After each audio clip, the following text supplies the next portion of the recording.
jam hiire mon bandiraɓe tedduɓe musidɓe sehilaɓe dingiral jamma bela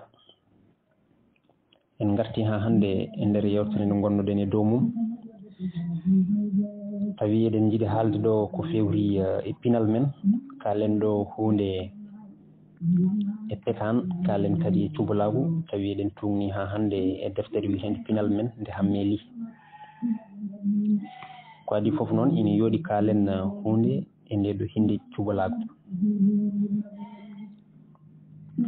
Cubalagu ko wotere tinde Haalpulaar en yande rogere rimɓe koye maayo ɓe keetti ɓe toppiti kala ko fewti e ndiyam e ko soomi e nder mum. To banggue iwdi koɓe jillodiral liƴƴi gurɗi e ndiyam ko heewi e mabɓe ni ko jolfuɓe to banggue iwdi e seereraɓe ko jiidani tan e awo eɓe dilla e ndema paale e pooɗe. Faggudu ndu rokkiɓe jogade ndimagu mabɓe timmungu e wasde yowitade. To banggue jettode mabɓe ina tawe hen Gaye, Sar, Fall, Jeeyi, Ñang, Mbodj, Tubbu, Mangan, Wadda, Waddu, Ndiaye, Diaw, Diop, Boyi, Diago, Jeewu e ko nandi hen. Won kadi jettode iwdi gondi e tinde goɗɗe tawriɓe tumnade koɗki mabɓe e dande maayo. E nder ɗum ina woodi toroɓe fulɓe wontuɓe subalɓe saabu tawtuɓeɓe e gon awo. Won jettode ha hande tawteɗe e subalɓe hande ko wayno Sall, Sy, Dia, Niass e ko way noon. Yettaɓe jaaɓe iwdi mumen e ko ɓuuri hewde ko jawɓe galli jangguinoɓe subalɓe ndiyam e gandal mum. Hinde nde ina jogui leppi mum won hen e leppi ni holliroji iwdi mabɓe ko wayno teen saabu won hollirɓe iwdi ndi ko teñmo Bawol. E nder leppi mabɓe tiitoɗe ɗe ina keewi ina hen Jasak, ina hen Jaltaɓe, ina hen Teen,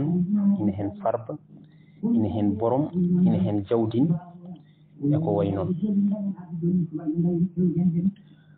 Guri cubaloji mawɗi kadi ina ngoodi taw ko kamɓe goni toon foof. Limten hen Ngawle, Ella, Dial, Jafan Sorukum, Dungel, Saare Sukki, Ɓokki, Bow, Nguy, Jarguel, Walla, Hogga,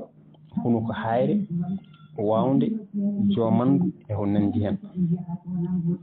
To banggue jikkuji e tago mabɓe subalɓe ko hinde wellitinde uddirinde. Kala koɓe kaali foof ko noon foti e mabɓe e takki takkinta. Koɓe jingoɓe tinɓe koye mumen mawninɓe pasiragal teddini aadi. Cuballo ko haalannoma foof ko noon foti e mum. Hanki koɓe yimɓe yondiniɓe ɓe gonno. So goto e mabɓe yiiɗi hollirtu ha foof en ganda. Ko kamɓe kadi cari pinal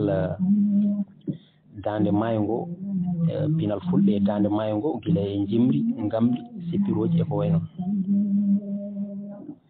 Koɓe ƴattotoɓe kono ɓe jaɓata kuddi. Yimɓe lolluɓe jalti e mabɓe tawa kadi ko anduɓe. Ina hen Moussa Boukary Sarr gando to banggue diine lasarari ha to gandal dow e maayo foof. Moussa Boukary Sarr haade mum yaade Ngawle adi wonde ko lollungo wuuro wiyetengo hande Tessen hirnangue Mboyo. Sarɓe hewɓe ko toon gonno ko adi nde ɓe caro. Ko adi toon Moussa Boukary iwi ko Saare Coofi. Bam makko ko Boukary Yero Sarr. Nene makko innirima ko Samba Fatimata. Nene makko wiyete ko Fatimata Seydi. Fatimata Seydi ko kam e Aissé Seydi jibindo Adama Aissé nene mum Seykou Oumar Tall jiidi baaba.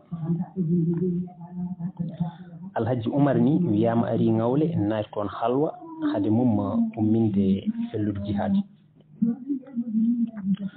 Moussa Boukary Sarr yi aduna ko hedde hitande ujunere e temedde 725 to Coofi. O waddi janngude koye bam makko Boukary Yero Sarr. caggal ɗum o jokkoy to rew to Idaw Ali en e nde ummiti toon to safal bi Idaw Ali en ko nden o yehi Pire ko toon o hawriti almami Abdoul Gadir Kane ko nde bamma ko maayi o arti saare Coofi omo janngina Qur'an e Sariya ko adi nde omo soso e wuro makko hedde hitande 1965 hay so tawi ko cuballo o ɓurno darorade ko raddu omo jogino gandal kewgal birnide ko gando bindi waliyu Allah wiyama o windirima deftere Allah nde hono Qur'ana e jungo makko e hitande 1967 ko guri ñiiɓe ɗiɗi o somiri deftere nde ha joni wiyama ina mofta to wuro mabɓe Ngawle so tango hitande 1965 wiyama kadi Moussa Boukary Sarr woni imam juma Ngawle kan juma ni ko kanko mahi hedde hitande 1967 omo jogino tabalde nguudan ko kam wonno noddirgal rendo e bakuji o taccini almami Abdoul Gadir Kane e kono mum e hitande 1967 o walli mum hakkude mum Aliou Kowri Moussa Boukary Sarr yaadi e makko e wiide Moukhtar Sarr e nder deftere mum nde waɗi e ngurdam makko Moussa Boukary Sarr ina jogino sukaaɓe 10 rewɓe worɓe ina jeeya ko yalti e makko Penda Sarr mo Ngawle on woni Penda Moussa Boukary Sarr jaadunoɗo e Seykou Oumar Tall Penda Sarr hay so tawi ko debbo ko kam ronti bammum e gandal mbirniji Penda Sarr nene mum ko pullo boɗaɗo mo waɗaɓe penaka nene makko maygila omo woni suka omo jiidiri e Seykou Oumar Tall kadi to banggue nene makko ngati goto e mabɓe yalti koye Mbouro Sogui o yalti koye Hawo Sogui Penda Sarr ko koddo e galle mo sukaɓe jeeɗiɗo o yi aduna ko hedde hitande 1974 walla hitande 1997 ɓen mbawi widde tan ko kanko e Seykou Oumar Ndiji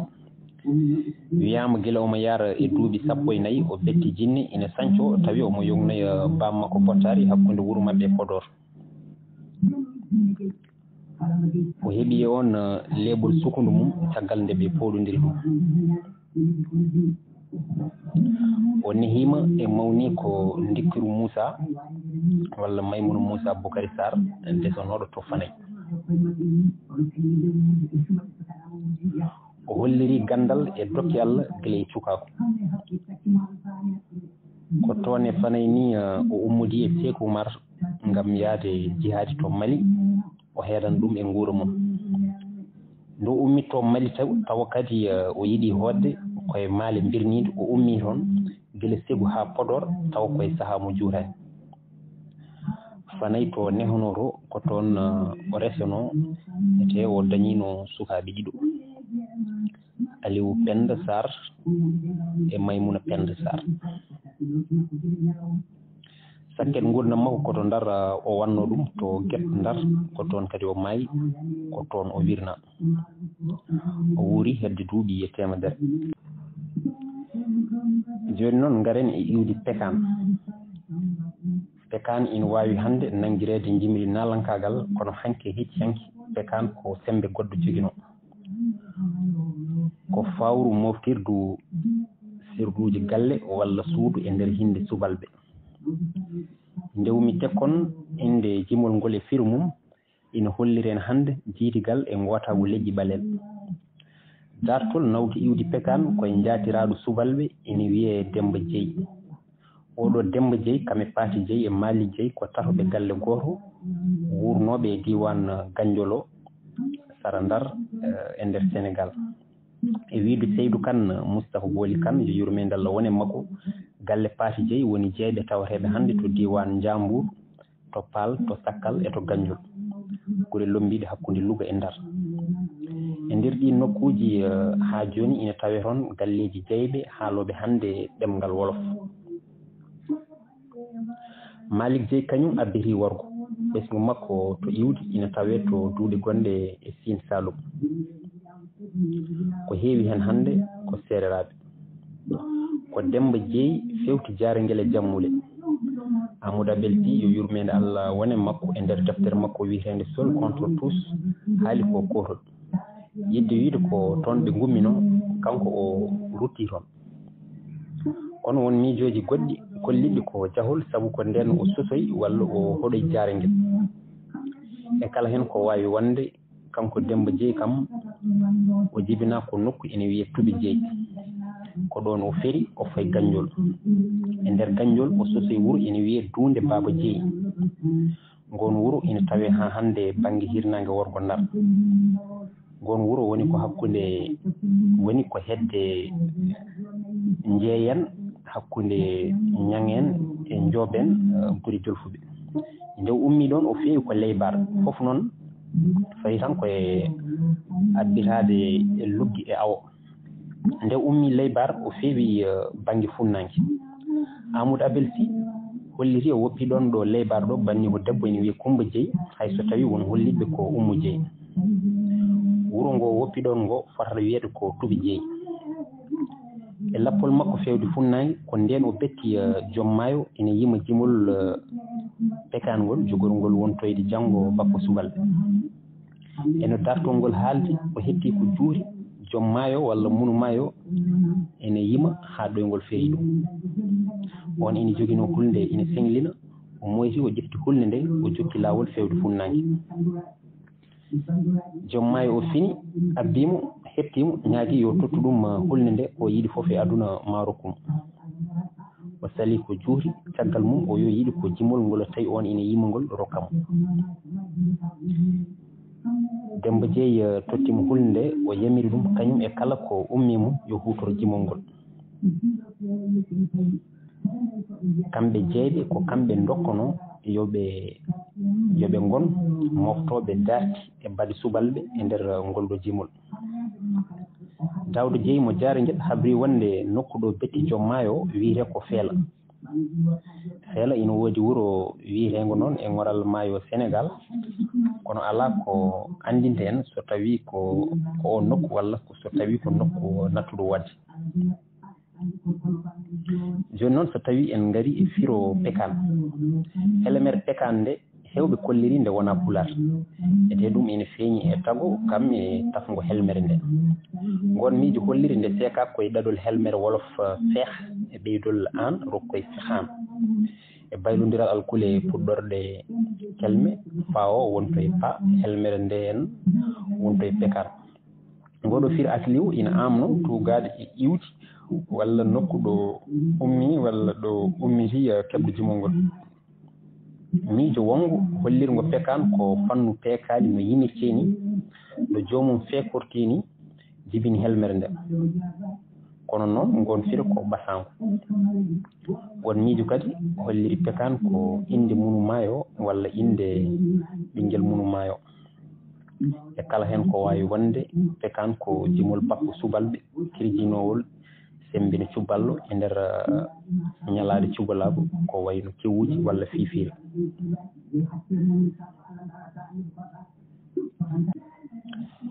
Joni noon sen ngari e lollinɓe pekan caggal Demba Jeeyi gaddude jimol ngol wonɓe dartol pekan tongi inde mumen. Kamɓe fof noon ko jeeyɓe jetta ha heddi Guellay Ali Fall. To Jaarengel ko ɓeeɗo inde mumen garti e dartol to banggue yimoɓe pekan. Demba Ciwo Jeeyi, Ŋaɓodu Jeeyi, Mamoudou Jeeyi, Sara Jeeyi, Bojejo Jeeyi, Sara Gobu Jeeyi, Beyla Pende Jeeyi, Ousmane Beydi Jeeyi e Saloum Jeeyi. E ko Demba Janel Jeeyi goto e sappantunoɓe Guellay Ali Fall habri en ko Saloum Jeeyi konnoɗo soldat wattini yimde pekan e nder galle jeeyɓe Jaarengel. Kono e ɓeeɗo fof jimol ngol wonano jimol diŋiri saka ina nanguire nalankagal. So yalti Jaarengel pekan wuroy ko Siwre Camɓe tawa wurni ɗum toon ko biyeteɗo Demba Jeeyel. Koɗo Demba Jeeyel rokki Guellay yamirore yo yimɓe pekan kañum fof e wasde yettede Jeeyi. e ko bamden e Hammoy Diop goto e rontuɓe e jimol ngol Gellay ɓooyi yimde Pekan ina ñimtinamo kanko Demba Jeeyel tawi meeɗani yiidamo saha goto omo woni e lawol e nder kolade omo toƴƴi dande omo yima Pekan haw wirti Demba Jeeyel mo ñimtinto tawi o anda ɗum Demba Jeeyel noddimo namdimo ko yimata ko holto ƴefti ɗum o yo ñemtinta ko gorko goto ene wiye Demba Jeeyel on wi ko min woni Demba Jeeyel anne no mbiyeɗa ko min woni Gellay ko ɗo jibina gandodiral jibingal jellingol Pekan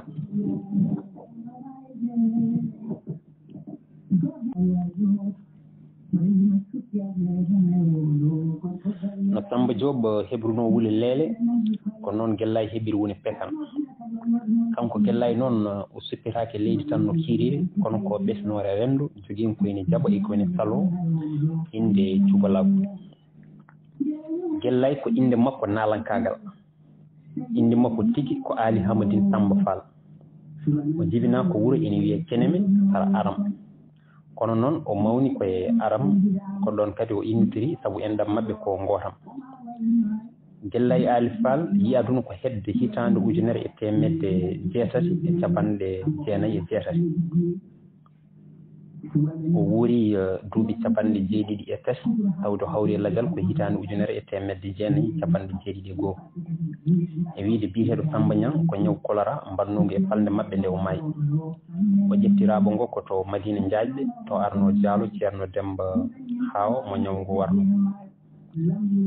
bam makko wiyete ko Hamadine Samba Fall nene makko jeeya koye galle Niang ɓe walalde ina wiye Dieynaba Ali Niang to banggue mbadi makko Demba Jalel Jeeyi sifirimomo gorko joom darde ɓalejo ɓalwol juumol moƴƴo mbadi baɗɗo yelde ina waɗi naaride dande omo sifore kadi neɗɗo cehowo Gellay Ali Fall ko harbiyanke jinnoɗo pucci o wonano ñagotoɗo kono ko taarihiyanke ko ɓuuri hewde gure ɗe o yimi e lappol makko tawata won gando mo nani toon o yahtu mum tawde ko jeeyɓe jeeyi Pekan holno Gellay heɓiri oɗo sirru jeeyɓe ha watti ɗum jimol dingiral nde o annodiri e Demba Jeeyel mo siwri o jebbilade mum e wonde almudo mum on tekki e makko jogade fimde moƴƴude hakkille wawde tabde jimol ɗeɗo maale fof gaddani Demba Jeeyel rokkudemo yamirore e yimde Pekan kanko fof e wasde yettede jeeyi kono hayɗo Gellay jattinima ko juuti jaɓani nadde dingiral nde o felliti kadi yimoyde o dañi hen caɗele no fewi saabu dañde mo woni jimol ngol kankone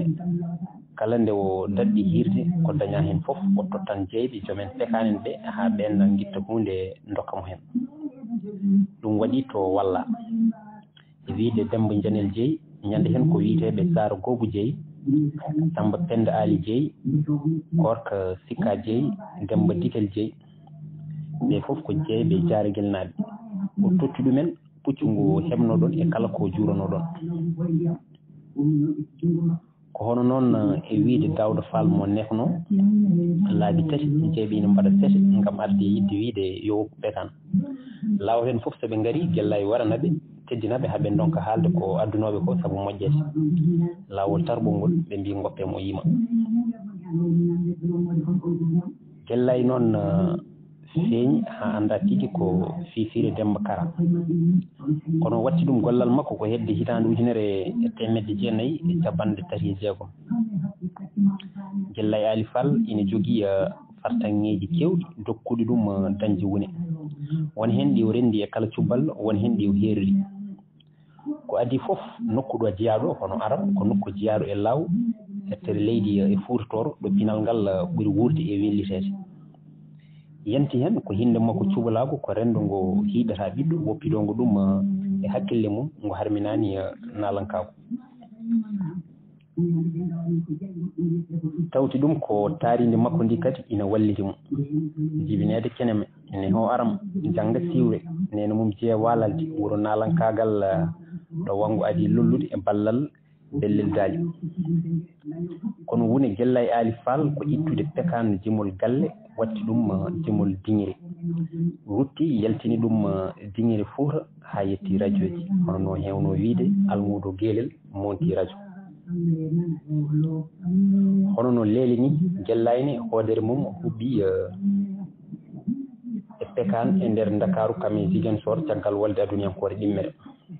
hirde makko ɓuri nde mawnude e Dakaru ko hirde nde waɗanno ɓokkinaɓe to Tillen e galle Mbaye Diagne Dege ɗo ɓe luuno nangue makko hubbi e Dakaru e nder leeɗe baaɗe no Angal Gumbo Gibraltar Arène Fass e ko nandi hen ko hono noon nangue makko huɓɓiti to Kaolack e to Ziguinchor to Kaolack ina simte hirde nde waɗanno Ibrahima Sambayal yaaɗo waalalde o ɓuri ñibde noon koto Ziguinchor gure mawɗe ɗe ko toon cubalago ngu hewno ɗannorade ina awa subalɓe Jomandu Koylel Kogga Ali Wuuri Dondu e ko nandi hen ko toon kewno ɗannorade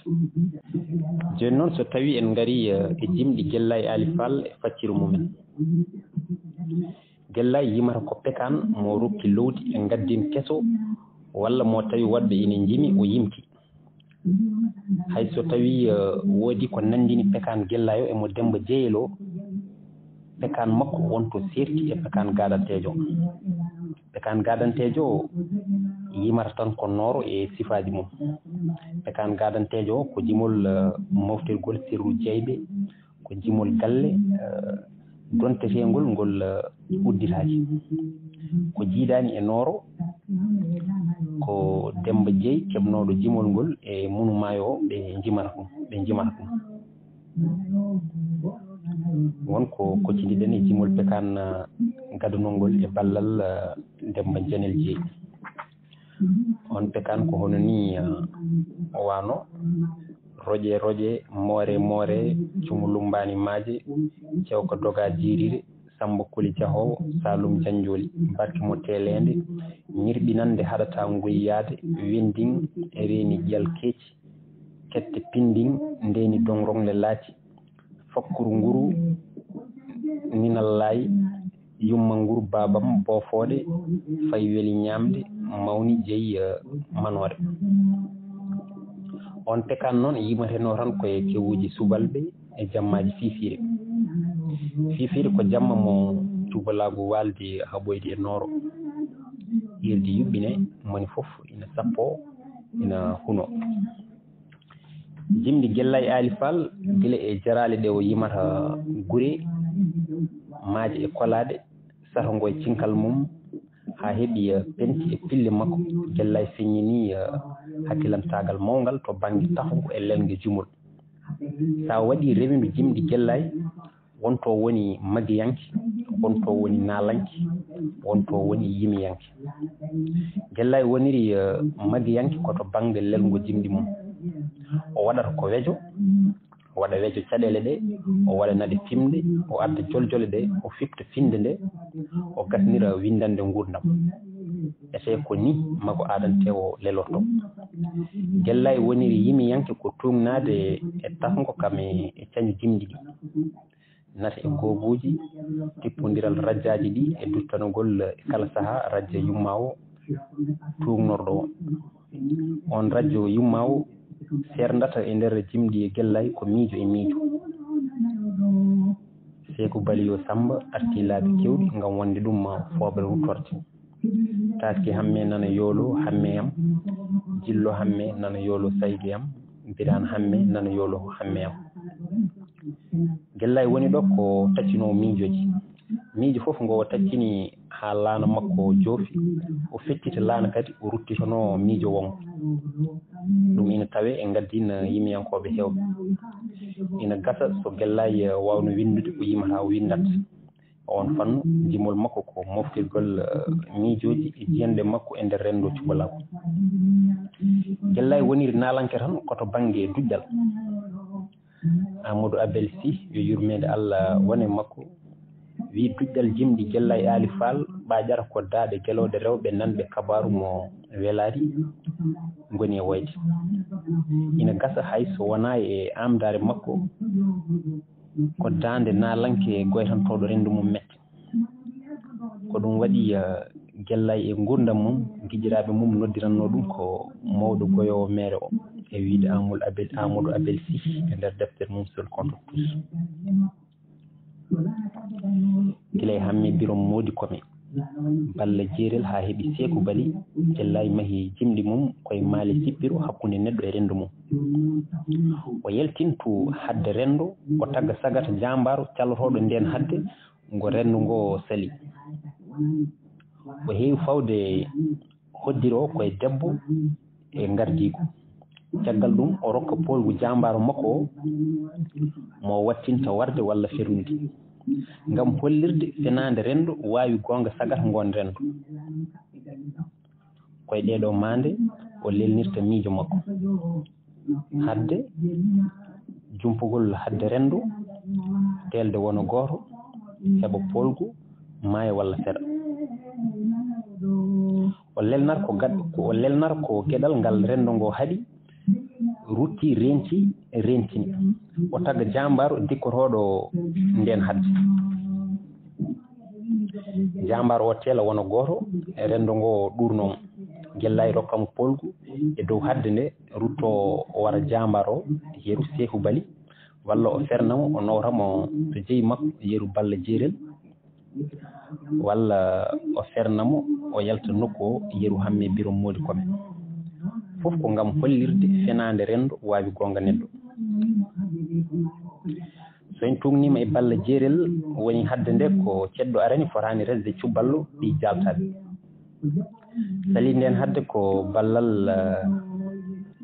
sali nden hadde ko balla e ballal kumba darteteɗo e nene mum balla ɗurna teeldi e kumba e nder jole jole ɗe ceddo wari ngabu ngu sukaɓe subalɓe hiroɓe donkani ceddo o wattindi koye hodde Jolof to iwno caggal nde jaltaɓe waddi ɗum e ngabu balla hooti to nokku mumen ɗo e wiide Isagu Korere jangguinowo coñci to Nouakchott Gellay koko soynino waylo aduna poɗɗo rewde debbo ene jeeya kadi eko teskini jimdi Gellay Ali Fall wondemo gadittoɗo baɗal ɗum firti ko Gellay ina andina rendu mum ko jimol mum jogori jofoyde guila e fuɗɗode ma hooɗa rimdani wonande balla taski hamme nana yolo saygeyam e nder jimol hamme birom modi kom ɗum hollirta ko ngoƴo Gellay ko cañu ngu e lelgo ngo kono wona gartam tindol makko ngol Gellay yiilaki jabtade e namdal ko woni kono o jabtoto ko namdal holno yaari ete ɗum so yerodirama e windiyankoɓe tubakoɓe hewɓe ko karallagal e gaddin towɗo to banggue coñce ko gonga noon kam e nder balla jeerel Gellay wawano muñde walde hollirde ɗo gueɗe ɗe jofoti guillaw saabu ɗon ko arani o memi ko rendu ngo jeeya e mum o wawano suufde finde makko nde ko juuti wadde guila law o holliri balla ma hood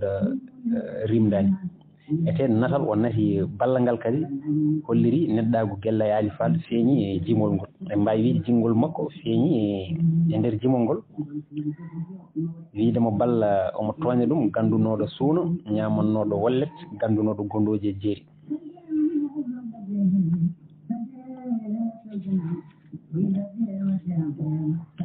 ene jeeya ko coñciyankoɓe jeeɓata e jimɗi Gellay Ali Fall fanno kutorgol makko kawisaji e birnidi e nder jimol Sékou Bali Gellay feññini ngaari ngawle e maali jaam yamagal nayejo baɗɗo comci daneji nayew ko jaam yamagal e danowol ko ɓornugol ɓaajowol deejre kono Gellay rondimo cenglal koɗɗali yidde hollirde o e banggue jaam yamagal ngal gueɗe ɗe jofata koye fitina jimɗi Gellay Ali Fall kadi ina dokka en kelmedi guurdi to banggue werto leydi ha tengti e maayo rewindo jimɗi Gellay ene ubbita kadi ko neɗɗo foti andude e maayo ɗum ɓuuri feñde koye jimɗi makko jarare Gellay hutori ko goobuji ɗiɗi e nder jimɗi mum danewol e boɗowol bodowol o waɗi ɗum ko cinkal hare ndaruye cinkal jaltaɓe nde gaynako habrimo wonde yi nooro to aynanno Gellay kadi ina heewi ko hutori kutorde awo kono omo heewi innirde ɗe firu hippingo dengere o inniri ɗum ko wiñande njuga lewre kalasal laana o inniri ɗum inde kewɗe loocol nooro kadi omo innira ɗum ngaari walla nguy hutorde Gellay kadi ina kala ɗemɗe mumen sojojo mojojo duuɓi coret awñet kaw ina jeeya ko tettini e dimɗi Gellay Ali Fall gueɗal ngal o ittani debbo ngal Gellay holliri sembe debbo e nder renndo sembe bawɗo duñde gorko dikkade hadde renndo ƴeewoy Seeku Bali e gosi mo jombajo makko namdimo ko ɗum saabi ha Seeku Bali felliti dikkade habde ngaari ngawle daraja mo Gellay rokki debbo ɓuri feñde koye nder Hamme Birom Modi Kome Hamme Birom Modi Kome bamum may ko gila ko suka ko Mariata joom suudu makko wondi fofof makko ha tengti to banggue birnidi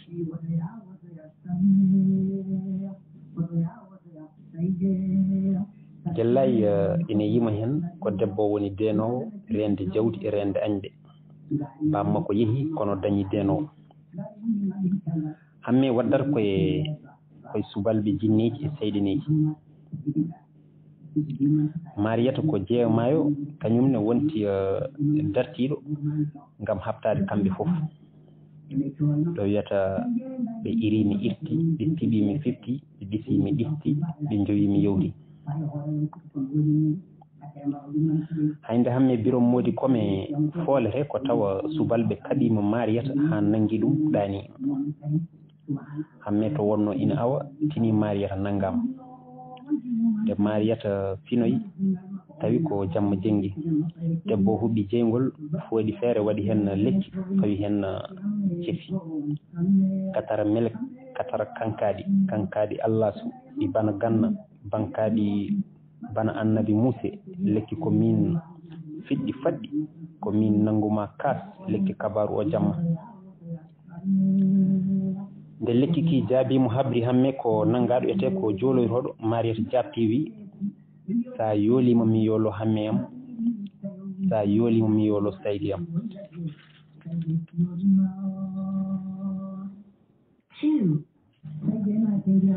nde Hamme yaadi e nooro feewi ndar kadi worɓe subalɓe arnoɓe ngam ƴamde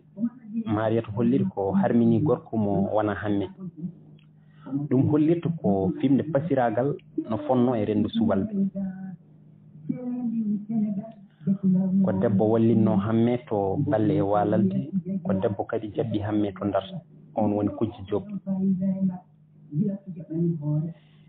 e ɗeɗo baɗe fof eɗen mbawi janngude hen wonde e rendo men hanki ina ittani debbo gueɗal haade garangal tubakoɓe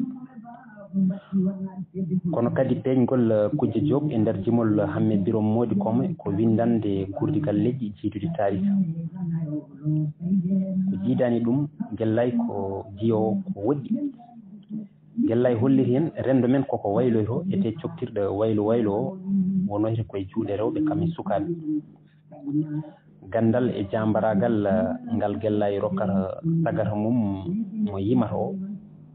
ko on o mawninta kono kadi o mawninta ko rendo makko cubalago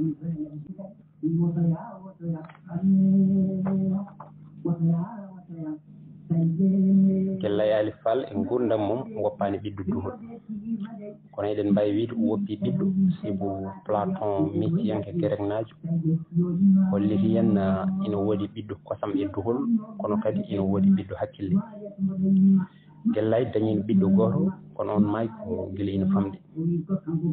o nehi noon ɓiɗɗo ina wiye Dawdo Fall ko on wurduno ete ko on sakkiri galle ɗo wurno ɗo ko kanko mofti hunde e gueɗe Gellay ko wayno tengadi mum piliyan ɗo lelotono hani e ñiiri ngabu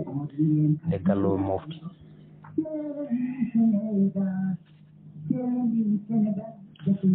so Guellay Ali Fall nokki jengi dulal Demba Jeeyel o hubbi dugal ngal hewɓe nokki mum Hubboy Poye ɓen yabbuɓe e pelle Guellay fartangi mumen ko nawde pekan e leyɗele tubakoɓe kono noon ala koɓe mbayli e jimɗi Guellay ko ɓuri hewde koɗo Guellay rewanno ɗo tan ɓe ndewata haye jarale mabɓe yoga hen ina purga walla ina ndiwa ko heewi sabu ɓe ndewi koye pelle Guellay fuɗɗiɗe maytude caggal Guellay e yimi pekan ko Samba Moussa Pam yo Allah yurmomo yaafo Jammil Jeey jiyaɗo Siwre caggal ɓeɗo won sukaɓe wurnuɓe hande pekan ina hen Hammadi Aysi Diol jiyaɗo Doge Dombi Hammoy Diop jiyaɗo Siwre Camɓe Demba Dungel jiyaɗo Dungel Samba Ba lollirɗo Ngaari Ngawle jiyaɗo Ngawle won kadi yimoɓe yantuɓe e mabɓe yimoɓe pekan kono dardaki pekan bolo ko wayno Amadou Tamba Diop walla Penda Sarr goto e wurnuɓe pekan hande to Amérique ko Guelel Sangoto ko gonga wona cuballo to iwdi kono noon tolno jangde makko e pinal makko aduna ina dokkimo fartanŋeji wawde wurtude jimdi pekan ndi e jarribirade ɗum tubakoɓe ɗum noon bandiraɓe tedduɓe musidɓe sehilaɓe ɗo katten ha ñande wonde so Allah jaaɓi garten e ngawlagu garten e yeela so Allah jaaɓi Allah jarama on jarama